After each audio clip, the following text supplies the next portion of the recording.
que eu gostaria de tratar com vocês logo de início nessa primeira palestra é sobre a origem das teorias. Quando nós tratamos da questão das teorias científicas, nós temos algo muito interessante, que é como, afinal de contas, essas ideias surgem. Como que literalmente as pessoas apresentam, fazem essas propostas. Algumas ideias são praticamente ideias normais, mas tem algumas que são muito estranhas. E nós iremos tratar de algumas dessas ideias que são relativamente estranhas durante esses dias também. Mas vamos olhar todas de um ponto de vista científico. Primeiramente, é importante nós entendermos que quando nós tratamos de temas relacionados com as origens, existe uma gama muito grande de teorias. Eu só queria apresentar alguns termos para você talvez ficar meio familiarizado. Nós temos naturalismo, nós temos evolucionismo, nós temos darwinismo, seleção natural, neodarwinismo, teoria sintética moderna, teoria do equilíbrio pontuado, evolucionismo teísta, criação especial, criacionismo, criacionismo científico, criacionismo religioso, criacionismo bíblico e design inteligente, para citar apenas alguns. Existem muitos outros. Ou seja, o assunto, quando nós tratamos dessa questão das origens, tem muita coisa presa dentro desse contexto. E geralmente a terminologia é muito desconhecida. As pessoas têm uma noção muito vaga. Por exemplo, a palavra criacionismo ou o termo criacionismo. Normalmente, quando nós falamos de criacionismo, imediatamente as pessoas já pensam em coisa religiosa. Já estão pensando assim, Deus criou o mundo, ou a Bíblia, ou, sei lá, algum escrito religioso, alguma coisa desse tipo. Mas a palavra criacionismo é uma palavra muito interessante. Esse ismo do final significa praticamente um sistema ou um princípio. É a mesma coisa que nós encontramos, por exemplo, em ateísmo. Ismo, nesse finalzinho. Então, esse ismo indica o que significa essa palavra. Ou seja, nessa palavra está incorporado um sistema ou um princípio. A primeira parte, criação, essa é uma parte tranquila, é um ato, um processo por meio do qual algo é trazido à existência. Então, nós temos duas palavras juntas, formando um conceito. A palavra criacionismo, tecnicamente, ela apenas significa uma proposta ou um conjunto de propostas científicas, tem que ser testável, obviamente, e esse conjunto de propostas afirma que processos naturais e leis da natureza não teriam trazido à existência o universo, a vida e mesmo a complexidade que nós encontramos neles. Em outras palavras, quando nós tratamos de criacionismo, a palavra criacionismo não é uma terminologia religiosa. No entanto, ela é tratada como se fosse religiosa. Eu digo isso porque algumas das minhas oportunidades de falar em universidades por aí, eu já fui apresentado em algumas delas como padre ou pastor, porque eu fui falar do criacionismo. Mas a proposta do criacionismo, a proposta em si, não é uma proposta religiosa. Eu não vou entrar em detalhes em toda aquela terminologia, mas eu vou pegar de toda aquela terminologia 3 termos que são muito importantes para que nós entendamos o significado desses termos. O primeiro deles, que é a ideia de criacionismo, está relacionado com 3 possibilidades desse termo. É por isso que nós temos que usar um adjetivo para esclarecer que tipo de criacionismo. Nós temos praticamente o criacionismo científico, nós temos o criacionismo religioso e nós temos o criacionismo bíblico. 3 tipos de criacionismos diferentes. O criacionismo científico, ele preocupa-se apenas com pesquisa científica. Não existe nenhum interesse por parte das pessoas que trabalham no criacionismo científico em tentar provar que Deus existe, ou mesmo tentar provar que Deus criou o mundo, coisas desse tipo. Não é o alvo. Ele trabalha com pesquisas científicas. Existe uma questão muito interessante a respeito disso. À medida que nós desenvolvermos as palestras, eu creio que o ponto irá ficar muito claro. Muitas pessoas falam assim, mas trabalha com pesquisa científica para quê? Para provar que Deus existe? É impossível provar que Deus existe. Obviamente não é esse tipo de pesquisa científica. Então nós vamos procurar entender um pouquinho mais do que significa essa pesquisa científica do criacionismo científico. Mas existe um outro tipo de criacionismo também, que é o criacionismo religioso. Esse criacionismo, ele é temático, são vários deles. Geralmente esses criacionismos são apresentados da seguinte forma: eles procuram explicar por que um determinado Deus ou uma determinada divindade teria trazido à existência o universo e a vida. Essa é a ideia principal dos criacionismos religiosos. No entanto, existe um, que é o criacionismo bíblico, que não é um criacionismo religioso. O criacionismo bíblico, ele é diferente porque ele não é temático, ele é descritivo. Ele simplesmente diz o que o Senhor Deus fez no dia 1, no dia 2, no dia 3, no dia 4. Ele não tenta explicar por que Deus criou o mundo. Não existe isso. Se você tem dúvida, é só ler os 2 primeiros capítulos de Gênesis, você irá perceber que não existe nenhuma menção do porquê as coisas foram criadas. Apenas nos é dito o que foi criado e quando foi criado, em qual ordem as coisas foram criadas. Portanto, existe uma diferença entre o criacionismo científico, religioso e o bíblico. Para deixar um pouquinho mais claro, o criacionismo científico, ele não trabalha com pressuposições ou pressupostos religiosos.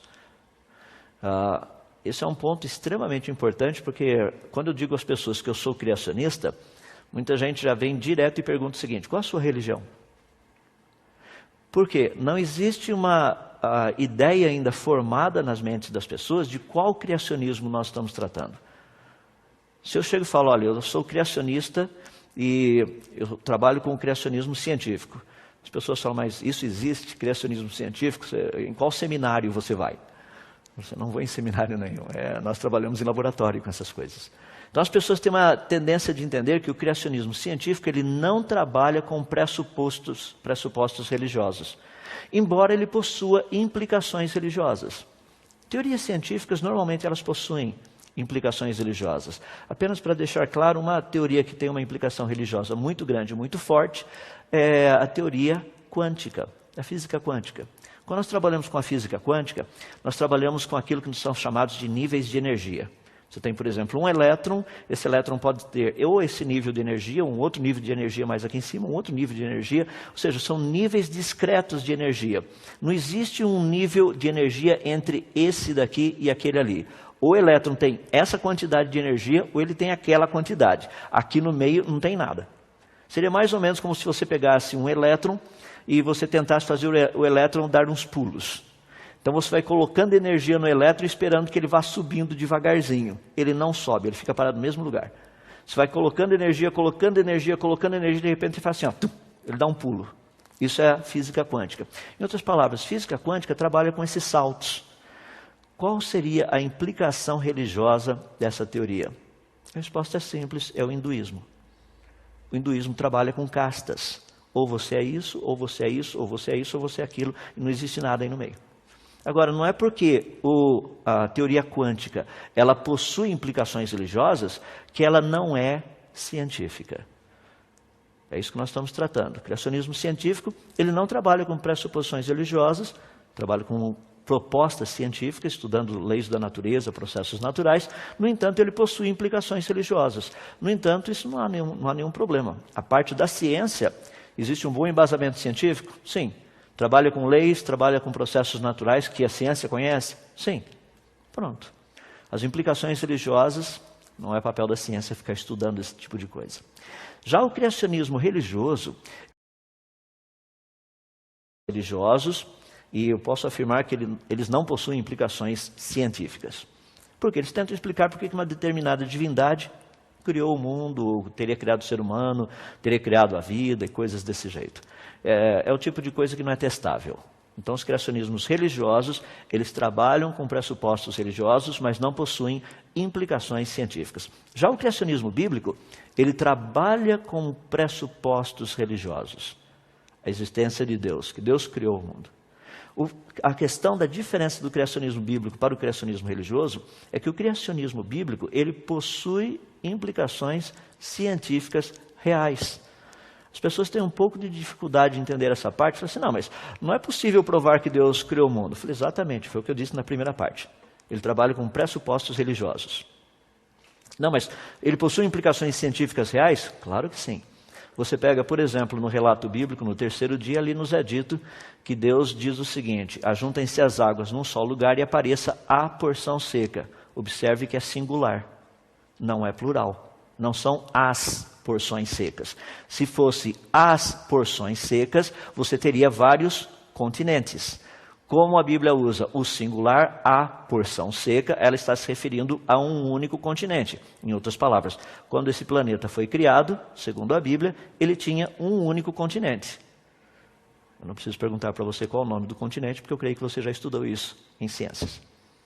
Ou seja, a proposta bíblica, ou seja, o criacionismo bíblico, ele possui implicações científicas reais. Seria possível provar cientificamente que o Deus da Bíblia criou o mundo? Não. Mas todas as afirmações que a Bíblia faz nesse sentido, elas têm implicações científicas, são reais. Portanto, o criacionismo científico, ele baseia-se apenas em evidências lógicas, leis e testes científicos. Já o criacionismo religioso não está relacionado com a ciência. O próprio nome diz, religioso. Mas o criacionismo bíblico, ele não deve ser contra evidências lógicas, a lógica, leis e testes científicos. Então é só para você ter uma noção do quanto existe por trás da terminologia.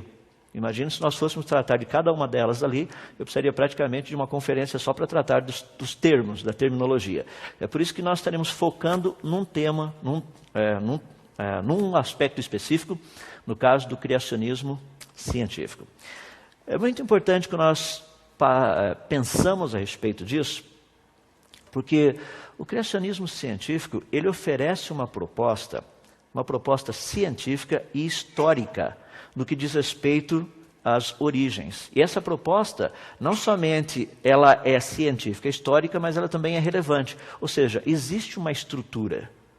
Existe uma estrutura de pensamento, uma estrutura de raciocínio, que é o que nós estaremos estudando durante essa conferência.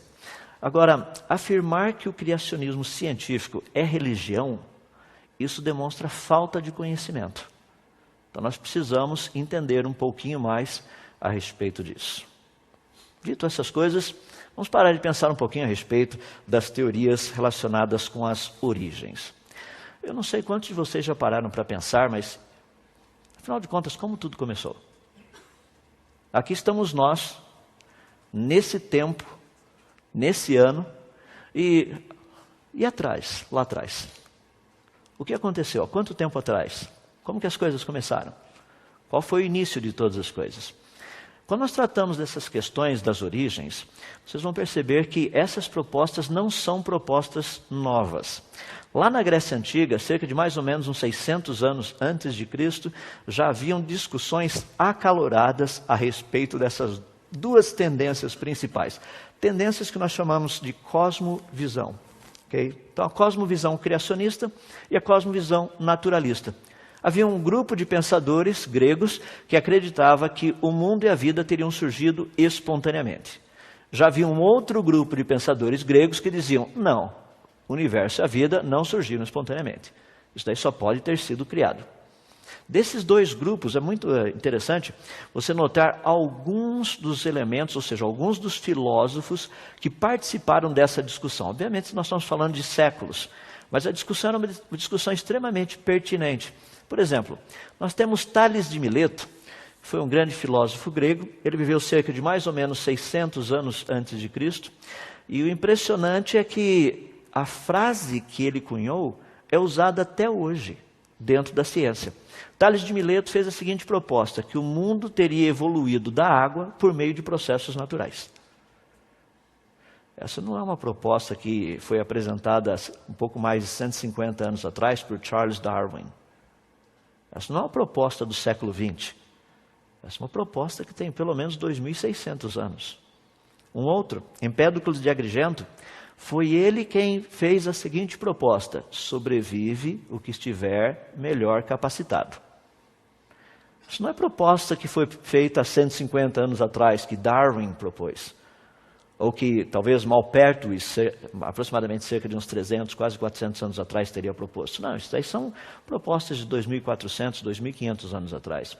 Por outro lado, nós temos um grupo, que é o grupo dos que pensavam dentro do contexto criacionista, dizia o seguinte, não, o universo e a vida não poderiam ter surgido espontaneamente. Eles foram criados. E lembra que a discussão era uma discussão filosófica, não era uma discussão religiosa. Era filosófica.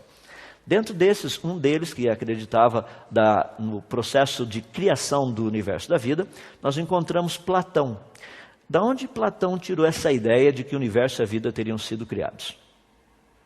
Ele disse algo muito interessante. Ele disse que as leis da natureza demonstram uma criação racional. Existe uma lógica muito forte por trás disso que eu gostaria de tentar mostrar para você como funciona. Deixe-me dar um exemplo bem simples. Você está dirigindo o seu carro. Se você virar a direção para o lado direito, o seu carro irá virar para que lado? O lado direito. Por quê? Porque existem leis que regem todo esse mecanismo de direção, forças e etc, coisa e tal, que quando você vira a direção para a direita, o carro irá virar para a direita. Pergunta, o que teria vindo primeiro, as leis ou o carro? A resposta é óbvia, as leis vieram primeiro. O carro foi feito baseado nas leis. Ou seja, o carro não seria a fonte das leis.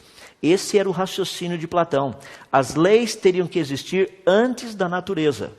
A natureza foi criada baseada em leis. É por isso que ela funciona. A natureza não poderia ser a causa da existência das leis.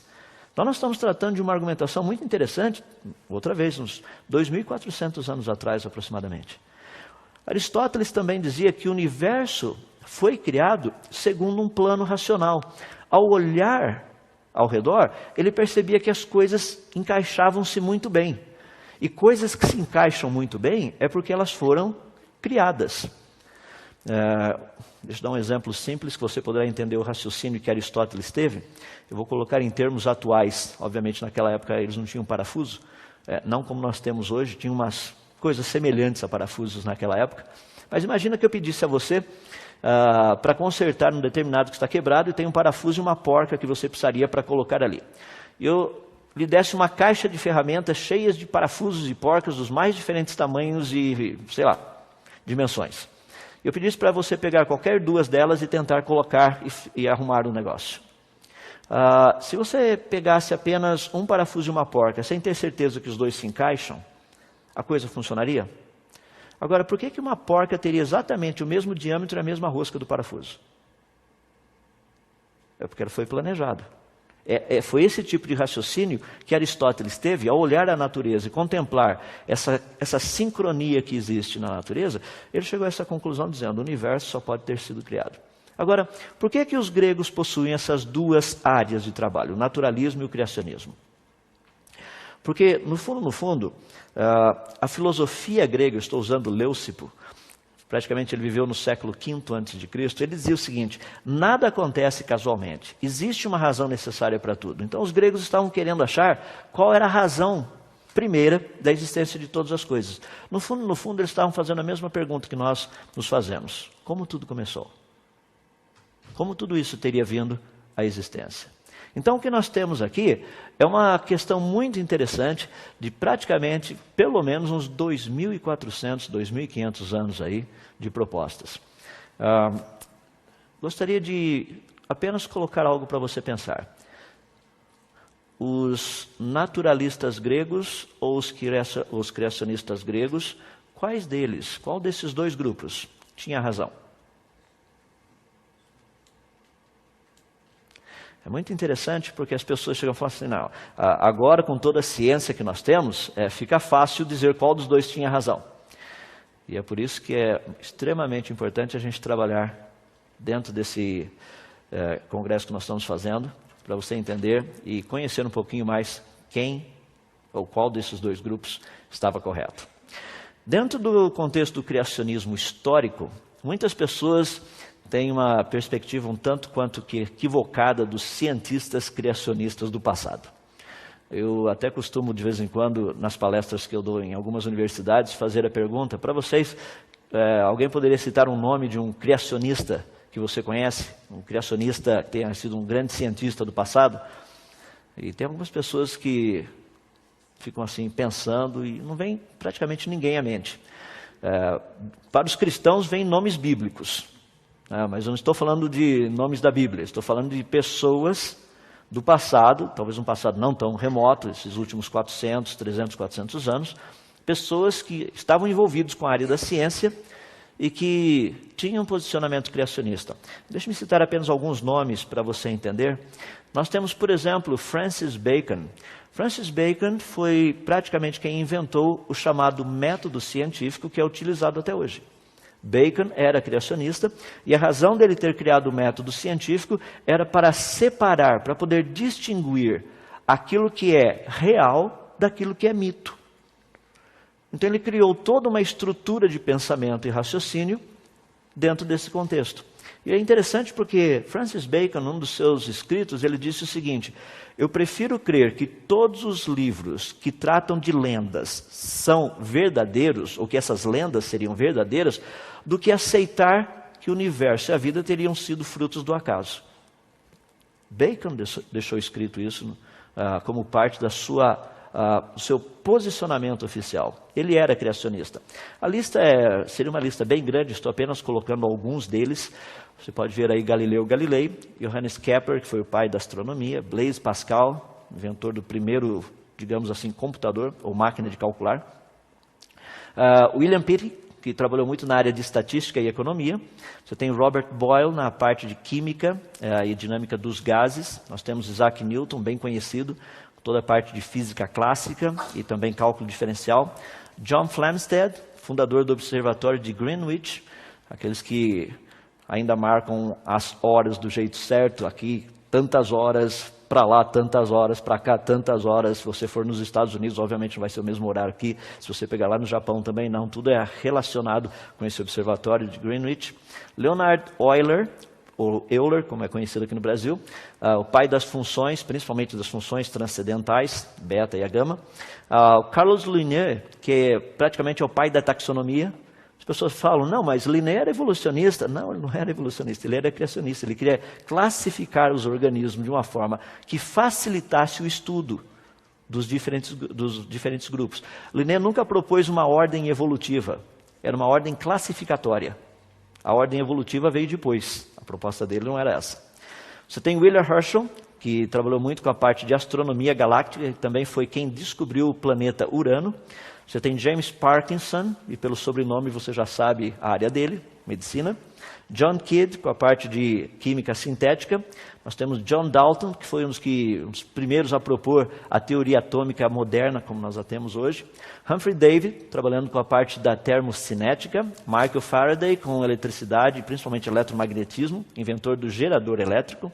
Samuel Morse, chamado código Morse, telégrafo. Joseph Henry, foi inventor do motor elétrico, também do galvanômetro. Nós temos também Richard Owen, que foi um paleontólogo. Interessante, o termo dinossauro foi criado por ele. Tá?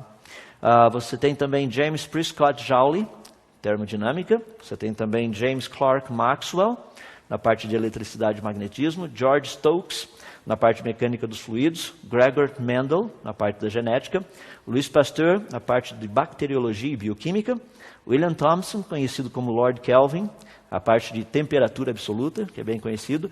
Bernard Riemann, da geometria não euclidiana, e a lista vai. Poderíamos citar muitos deles.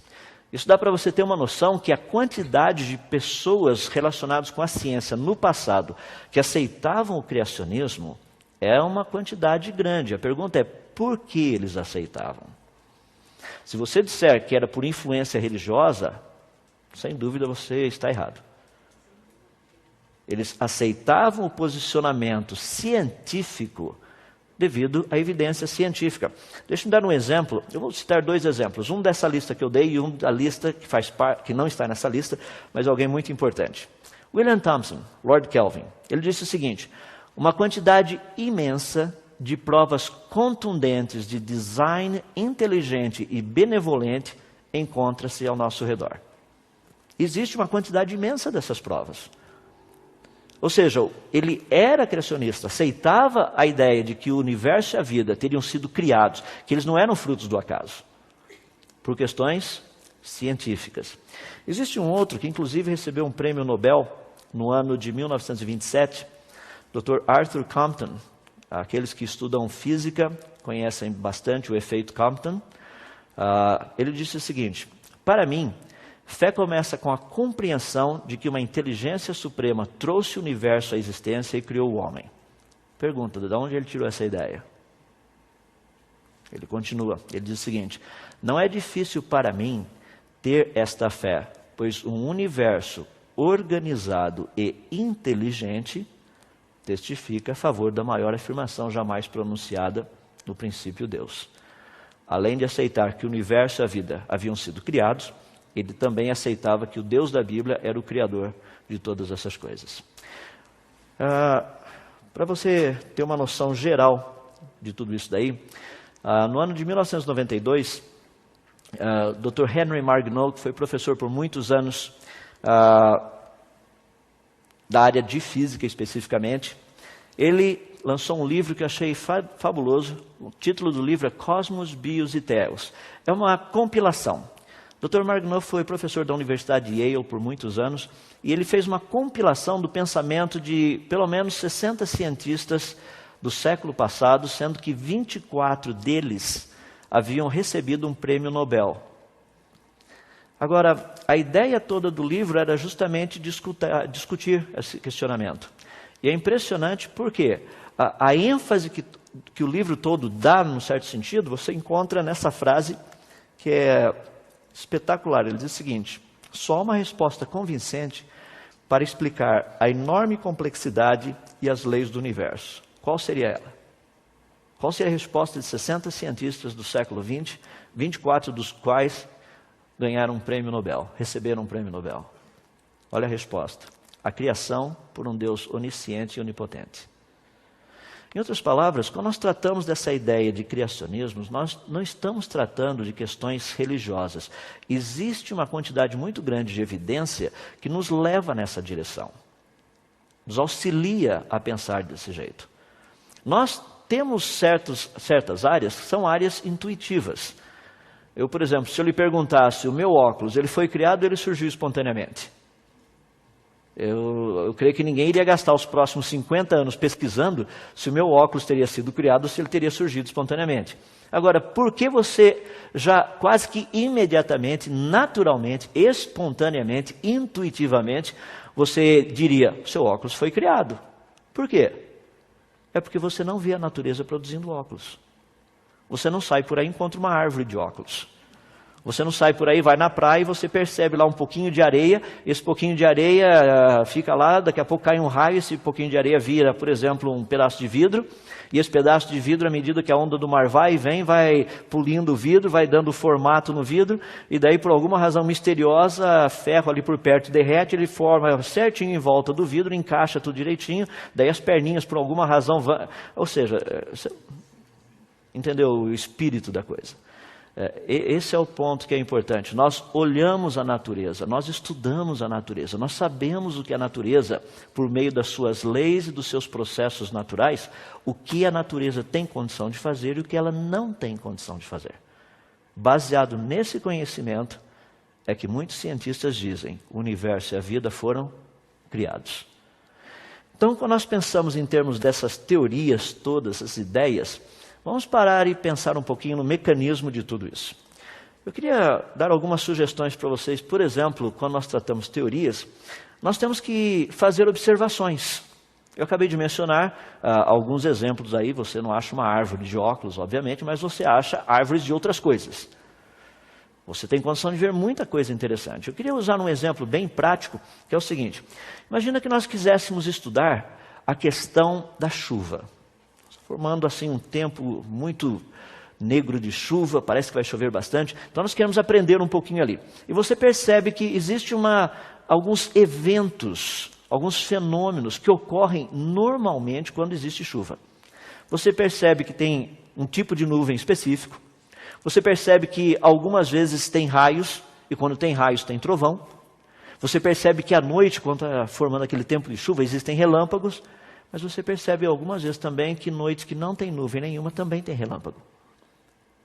Daí você vai tentar associar todos esses itens.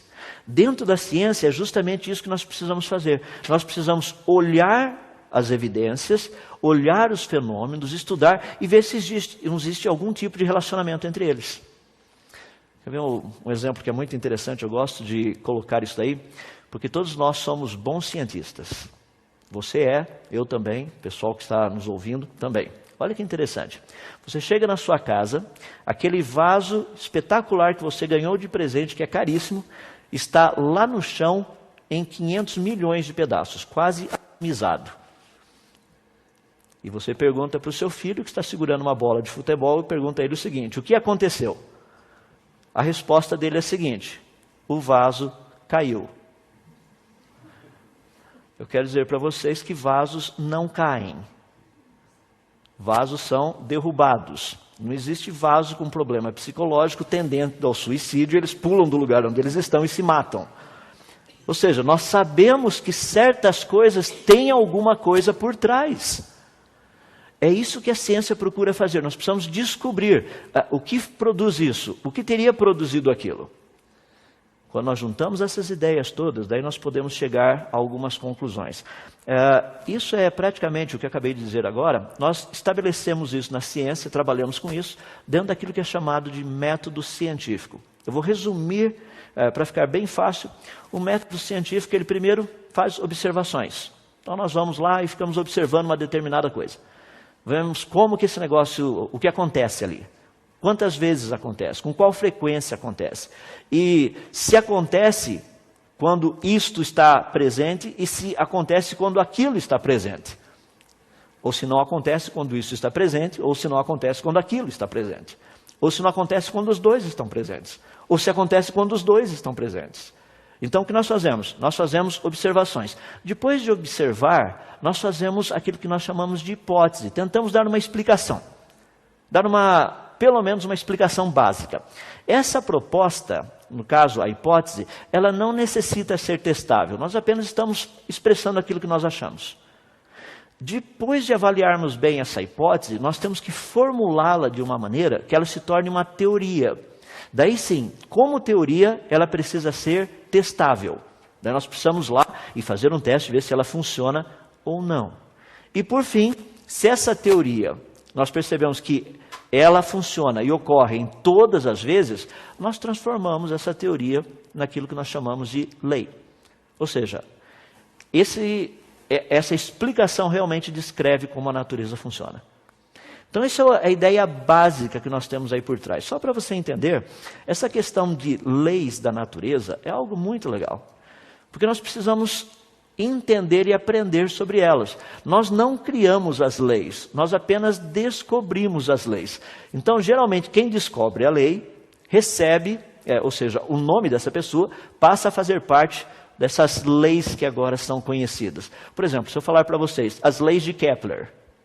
Kepler não criou as leis, Kepler descobriu as leis. Então nós temos 3 leis de movimento planetário, são as leis de Kepler. E assim funciona dentro desse contexto, as leis da natureza. E existe uma quantidade muito grande delas. Estou citando apenas algumas aí. Existem leis que são leis de conservação, existem outras leis relacionadas com gravidade, leis que estão relacionadas com o movimento planetário, que eu não citei, leis da termodinâmica, leis de radiação, leis relacionadas com a luz, e a lista vai. Nós temos leis dentro da ciência também, leis como a biogênese, as leis que regem a hereditariedade, leis que regem a codificação genética, tem uma lista muito grande. Um exemplo prático, aí nós temos na física a ideia de leis das cargas elétricas. Cargas elétricas com o mesmo sinal, positivo, positivo ou negativo, negativo, elas se repelem. Cargas elétricas com sinais opostos se atraem. Não fomos nós que determinamos isso. Nós apenas descobrimos que é assim que a natureza funciona. É uma lei. Quando nós trabalhamos na química, a lei do equilíbrio químico. Você percebe que certas misturas, quando nós colocamos juntas ali, por exemplo, aí você está vendo o cloreto de cobalto, que muitos professores de química gostam de fazer, porque os alunos ficam, uau, muda de cor. Você coloca um negocinho lá, de repente tem uma cor, daí ele vira outra cor. Por quê? Um equilíbrio químico. É espetacular. Funciona, funciona. Não fomos nós que determinamos essa lei, nós apenas descobrimos que é assim que a natureza funciona. Quando nós pegamos o exemplo que eu dei para vocês, as leis de Kepler relacionadas com o movimento dos planetas, a órbita dos planetas em volta de um corpo celeste não é uma órbita circular, é uma órbita elíptica. Não fomos nós que criamos essa lei ou essas leis, não, nós apenas as descobrimos. No caso da lei da biogênese, vida gera vida. Essa é uma lei que foi descoberta. Não fomos nós que criamos a lei. Então nós temos uma quantidade muito grande de leis, e a ciência trabalha com essas leis. Nós temos também uma quantidade muito grande de processos naturais. Ou seja, são os processos que a natureza usa para funcionar. Nós temos alguns, por exemplo, combustão, cristalização, centrifugação, eletrólise, oxidação, redução, fossilização, fermentação, e a lista vai. Todos esses processos nós não criamos, nós sabemos que eles existem na natureza, a natureza os utiliza. Em alguns casos nós aprendemos com a natureza e a gente faz igual. Por exemplo, a questão da combustão é algo muito interessante. Nós simplesmente usamos a ideia e agora nós temos condição de usar esse processo natural e aplicar até mesmo aos nossos foguetes. Nós temos, por exemplo, coisas que nós procuramos evitar, que é a oxidação. Essa é uma área que eu trabalho, dentro da área de anticorrosão. Ou seja, você deixa coisas, a tendência normal é delas começarem a enferrujar-se. Nós temos na área da geologia, por exemplo, a questão da erosão. É um processo natural. Dentro da biologia, nós temos, por exemplo, fotossíntese.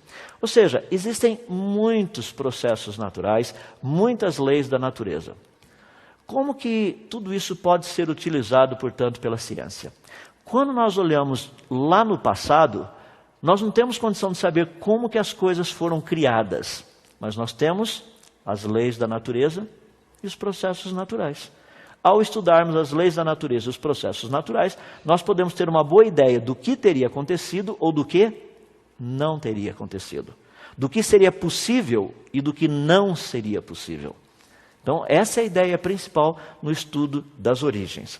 Em última análise, o que nós temos que fazer, que é um processo muito importante, quando nós trabalhamos com teorias científicas, é procurar desenvolver um mecanismo que nós pudéssemos literalmente testá-las.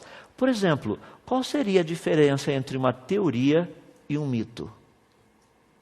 Qual a diferença dos dois? Algumas pessoas dizem que se tomar manga com leite você morre. Isso é uma teoria ou é um mito? Seria possível testar? Nós podemos pedir para o pessoal depois preparar, quando você chegar na sua casa, você faz um copo de manga com leite e testa. E nós podemos ver o que acontece. Tenho certeza que você está plugado na internet para a gente poder ver o que vai acontecer depois disso. Ou seja, qual seria a diferença, portanto, entre uma teoria e um mito? Isso é muito fácil de ser resolvido na ciência. É muito fácil. Teorias, de uma forma bem reta e direta, elas trabalham num sistema a posteriori, ou seja, depois de examinarmos as evidências. Você tem um grupo muito grande de evidências, você examina essas evidências, daí você faz uma teoria. Mito trabalha de um outro jeito. Mito trabalha a priori. Antes das evidências aparecerem, a gente já diz o que vai ser. Pare e pense a respeito dessas duas propostas, são propostas bem simples, bem retas e diretas. Quando você pensa em termos de teorias das origens, à medida que formos estudando, gostaria que você mantivesse, ou tivesse em mente, essas duas coisas. A posteriori, a priori. Evidências e falta de evidências. Processos naturais, leis da natureza e processos que ninguém sabe quais são. Então nós vamos estudar e pesquisar a respeito disso. Partindo para a questão de como juntar todo esse pacote. Afinal de contas, teorias são criadas, teorias são feitas. E quais são os elementos básicos dessas teorias? Tem 5 deles que eu procuro esclarecer para que ninguém tenha dúvida. Nós temos, no caso, o cientista, nós temos o raciocínio, temos a evidência, temos a questão das probabilidades relacionadas com a coisa acontecer ou não, e daí a ideia principal final, que é a questão, quando nós tratamos da teoria. O cientista, o primeiro, é um problema. Muitas pessoas têm uma ideia de que cientista é uma pessoa, assim, infalível, está sempre, ou seja, uma pessoa sem pressuposição, sem pressupostos, ela é neutra, e ele é prático, objetivo. Muitas pessoas acham que, inclusive, ele está sempre de avental branco, tem todas essas coisas por aí. Mas, na verdade, a parte da ciência, nós sabemos que os cientistas, Nós somos pessoas normais. Eu sei que muitos não acreditam nessa afirmação, mas nós somos. É que nós temos uma percepção da natureza que a maioria não tem. É por isso que nós vivemos preocupados com as coisas. As pessoas acham que está tudo bem por aí. De vez em quando passa um meteoro por aqui, fica todo mundo assustado. A gente está assustado o tempo todo com isso. Não só quando eles passam. Quando eles também não passam, nós estamos assustados. Ou seja, quando nós tratamos essa questão específica do cientista, nós precisamos entender que cientistas também erram. Teorias, muitas vezes, são refutadas. Nós, muitas vezes, não gostamos disso. Mas essa é a realidade. Estou dando um exemplo bem simples aí, Albert Einstein, mostrando quem é o de verdade e quem é o de brincadeira. O de verdade está de paletó e gravata. O bonequinho que está de, literalmente, com um jaleco branco, esse é só o bonequinho.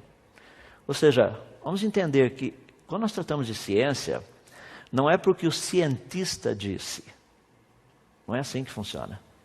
Quando a coisa foi testada, aquela proposta foi testada, daí sim nós podemos ter um conhecimento mais amplo.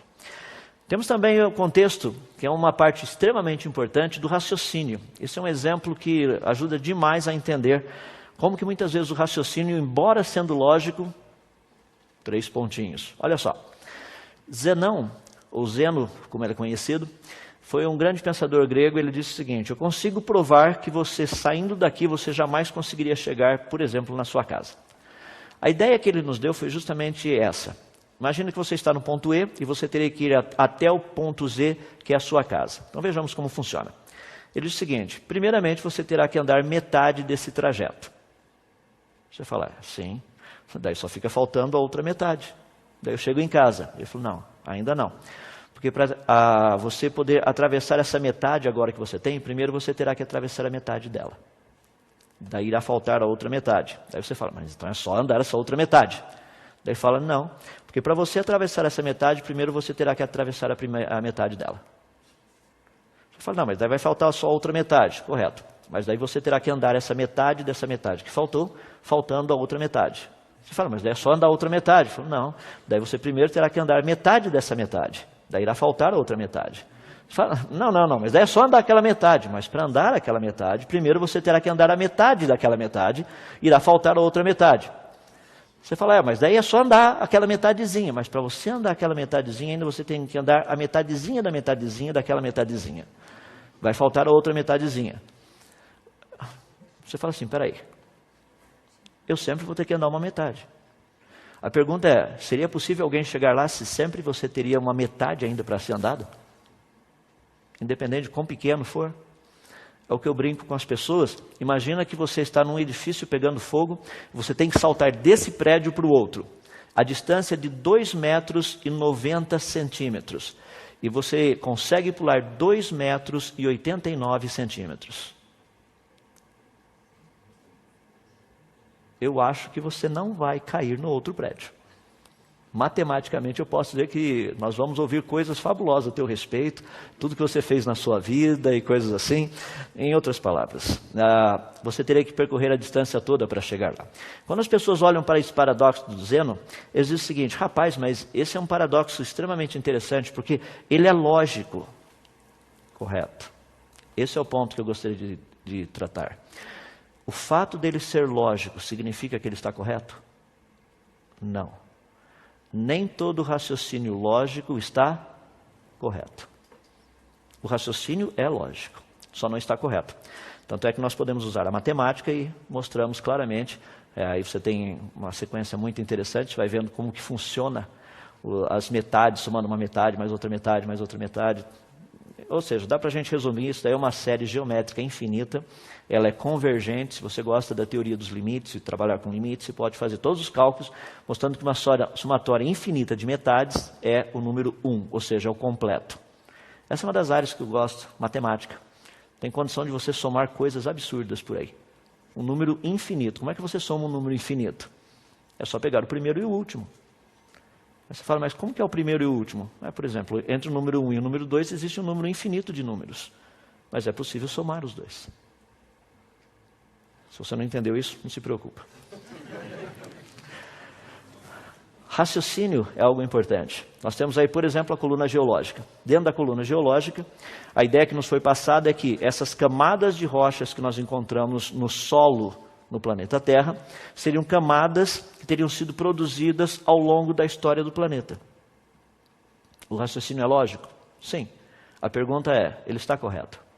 Então, quando nós olhamos um raciocínio como esse, nós percebemos que existem fósseis de troncos de árvores, que são fósseis poliestratificados. Eles atravessam várias camadas dessa coluna geológica.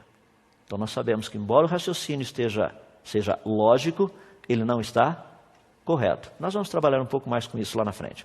Uma outra área que é importante dentro dessa questão de desenvolvermos uma boa teoria está relacionada com a questão das evidências. Por exemplo, suponhamos que eu queira desenvolver um método simples, bem simples, para obter raiz quadrada de alguns números. Raiz quadrada é uma operação matemática. Mais especificamente, raiz quadrada de 4 algarismos. Se você esqueceu o que é raiz quadrada, é só achar um número que multiplicado por ele mesmo dá o valor daquele número que você quer achar a raiz quadrada. Vamos tornar a coisa simples. Raiz quadrada de 100. Que número multiplicado por ele mesmo dá 100? É o 10. 10 vezes 10 dá 100, portanto a raiz quadrada de 100 é 10. Essa é a ideia. Então vamos procurar achar uma metodologia que nos permita ter raiz quadrada, literalmente, de números de 4 algarismos, ou seja, que vão de 1000 até 9.999. Aí você tem um deles, 2025, raiz quadrada é 45. Deixa eu me dar uma dica de como fazer isso. Se você pegar 2025 e dividir bem no meio, você tem 20, tem 25, se você somar os dois dá 45, que é exatamente o valor da raiz quadrada. Esse é um método espetacular. A gente trabalha com isso o tempo todo. Um outro exemplo disso, 3025. Raiz quadrada de 3025 é 55. Se você dividir de novo no meio, você tem 30 com 25, e 30 mais 25 dá 55, que é exatamente o valor da raiz quadrada. E se você acha que só funciona com 5, eu quero mostrar que funciona também com aquilo que não é 5. Raiz quadrada de 9.801 é 99. Se você dividir novamente no meio, você tem 98 mais 1 dá 99, perfeito. Ou seja, existem evidências. Eu poderia dizer para você o seguinte, está aí uma metodologia de você achar raiz quadrada de números que vão de 1000 até 9.999. E daí você sai feliz da vida daqui, e fala assim, que bom, segunda-feira eu vou matar meu professor de matemática porque ele não me ensinou isso. O que ele me ensinou foi um pouquinho diferente dessas coisas. No entanto, se você fizer a sua pesquisa um pouquinho mais aprofundada, você vai descobrir, por exemplo, números como 1024, que a raiz quadrada é 32. Se você usar a metodologia e dividir bem ao meio, você tem 10 mais 24, que daria 34. Só que a raiz quadrada é 32. Você fala, puxa, mas deu perto. Estava indo tão bem. Raiz quadrada de 2500 é 50, só que 25, dividindo em duas partes. 25 mais 0 dá 25. Raiz quadrada de 5.929 é 77. Só que se você somar 59 com 29, dá 88 e não 77. E as pessoas chegam e falam assim, rapaz, o que aconteceu? Estava indo tão bem. A teoria deveria funcionar. A evidência era boa. O problema é que eu peguei apenas 3 números que eu ofereci a vocês, e são os únicos 3 números de 1000 até 9.999 que esse negocinho funciona. Ou seja, seria possível manipular a evidência? A resposta é sim, é possível manipular evidências. Então nós precisamos pegar o maior número de evidências possível. O maior número. Os 2 últimos pontos que eu gostaria de colocar para você pensar, um deles está relacionado com um aspecto muito importante, que é o que nós tratamos da teoria, a teoria do bolo de chocolate. Essa teoria é uma teoria muito interessante. Eu já tenho citado, creio que você já deve ter ouvido. A teoria seria a seguinte, você chega na sua casa hoje à noite e, adivinha o quê?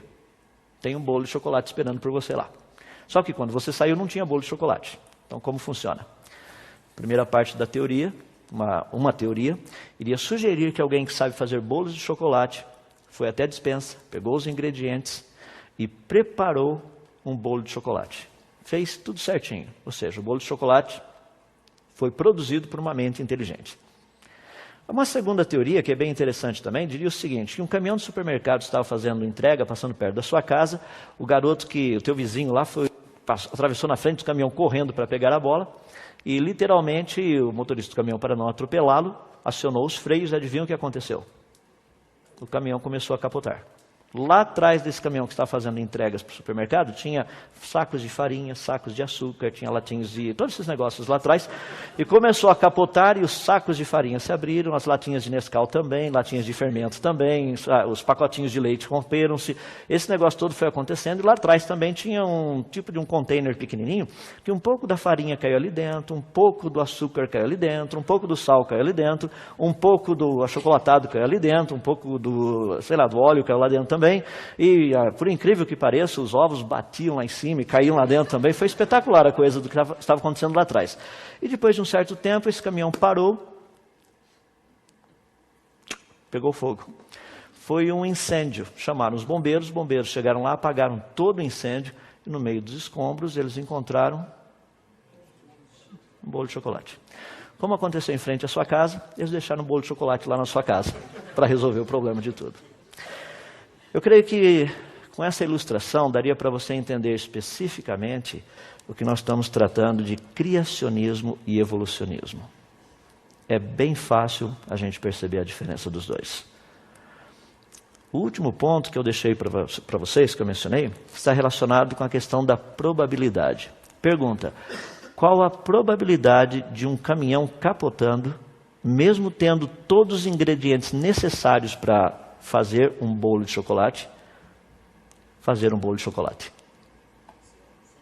Essa é a parte que os matemáticos entram, estudam e procuram dizer o que seria possível e o que não seria possível. Então eu queria que você tenha uma noção aí do que nós estaremos estudando e trabalhando durante as próximas palestras. Muito obrigado.